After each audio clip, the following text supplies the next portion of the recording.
శ్రీమతి ఉషా శ్రీ చరణక్క గారికి, రాజంపేట్ పార్లమెంట్ ఇన్ఛార్జిగా ఉన్న పెద్దలు గౌరవనీయులు రమేష్ రెడ్డి అన్న గారికి, పూల శ్రీనివాస్ రెడ్డి అన్న గారికి, వజ్రభాస్కర్ రెడ్డి గారికి, ప్రణీత్ గారికి, మండల కన్వీనర్లకు, ఈనాటి కార్యక్రమానికి పెద్ద ఎత్తున విచ్చేసిన వైఎస్ఆర్ కాంగ్రెస్ పార్టీ కుటుంబ సభ్యులందరికీ కూడా పేరు పేరు నా యొక్క నమస్కారాలు తెలియజేస్తున్నాను. ఈరోజు మన ముఖ్య అతిథిగా విచ్చేశారు ఉషశ్రీ చరణక్క గారు.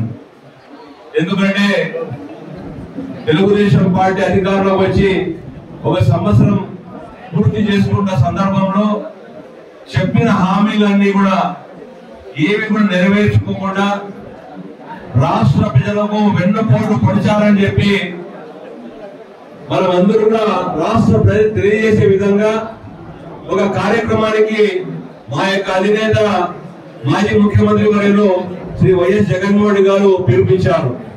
ఆ కార్యక్రమం ఈ నెల 4వ తేదీన అంటే బుధవారం రోజు రాష్ట్ర వ్యాప్తంగా 170 నియోజకవర్గాల్లో కూడా చిన్న పిల్లవాడి దగ్గర నుండి ముసలావిడ వరకు కదం తొక్కి వచ్చి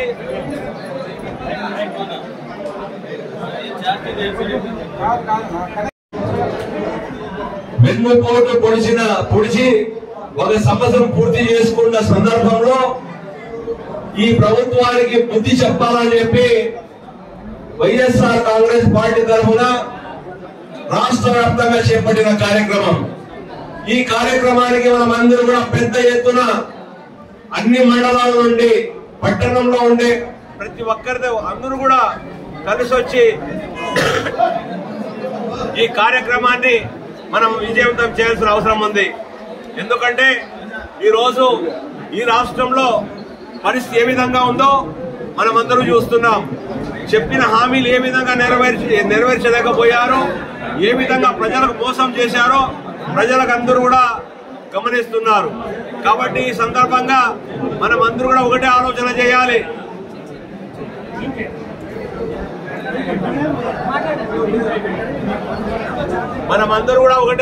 చేయాలి.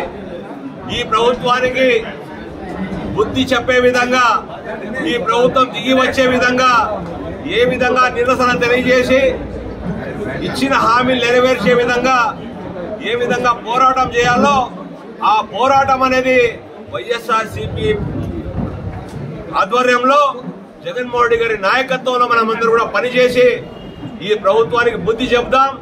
చెప్పిన హామీలు నెరవేర్చే వరకు కూడా పోరాటం కొనసాగిస్తాం.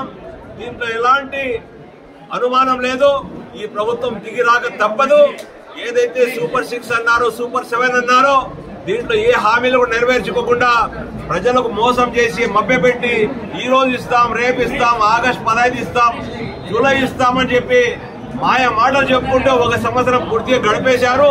ఇంకా ఈ రాబోయే సంవత్సరంలో అదే విధంగా గడిపేదానికి ప్రయత్నం చేస్తున్నారు. కాబట్టి ఈ ప్రభుత్వం చెప్పిన హామీలు నెరవేర్చే వరకు కూడా మేము పోరాటం కొనసాగించి ప్రజలకు గతంలో ఏ విధంగా పథకాలు అందుతున్నాయో అమ్మఒడి దగ్గర నుండి, రైతు భరోసా దగ్గర నుండి, పెన్షన్లు ఏదైతే ఉన్నాయో గతంలో ఇచ్చిన పెన్షన్లు కాకుండా కొత్త పెన్షన్లు ఇచ్చే విధంగా కానీ, అదేవిధంగా ప్రతి ఒక్క మహిళకు 15,000 రూపాయలు ఇస్తామనే హామీ కానీ, బీసీలకు 50 సంవత్సరాలకే పెన్షన్ ఇస్తామనే విధానాన్ని కానీ ఇవన్నీ కూడా నిలదీసి ప్రభుత్వం ఏదైతే మాట చెప్పిందో ఆ మాటను కట్టుబడి అన్ని హామీలు నెరవేర్చి అన్ని పథకాలు రాష్ట్ర ప్రజలకు ఇప్పించే వరకు మనం కలిసికట్టుగా పోరాటం చేస్తాం. కదిరిలో కూడా బుధవారం రోజు 10 గంటలకు రాష్ట్ర జిల్లా కాదు మనం నియోజకవర్గంలోనే ఈ కార్యక్రమం చేపడుతున్నాం. కాబట్టి ఈ Congress party YSR Congress party office దగ్గరికి కదిరి ప్రజలందరూ కూడా నియోజకవర్గ మండలాల్లో ఉండే నాయకులందరూ కూడా ఇక్కడికి వచ్చి ఇక్కడ ఉండే పెద్ద ఎత్తున ధర్నాగా ర్యాలీగా పోయి ధర్నా చేసి ప్రభుత్వం దిగే వచ్చే వరకు కూడా ఈ కార్యక్రమం చేపడతాం. కానీ ఈ కార్యక్రమానికి సమన్వయకర్త మక్బూల్ గారు హజ్ యాత్రకు పోయి ఉన్నారు. కాబట్టి ఆ కార్యక్రమానికి రాలేకపోవచ్చు. కాబట్టి మనమందరూ కూడా ఈ కార్యక్రమాన్ని దిగ్విజయంగా విజయవంతంగా మనం అందరూ కలిసి సమిష్టిగా ఈ కార్యక్రమాన్ని విజయవంతం చేయాలని చెప్పి చేస్తారని చెప్పి మనస్ఫూర్తిగా తెలియజేసుకుంటూ నాకు అవకాశం ఇచ్చిన మీ అందరికీ కూడా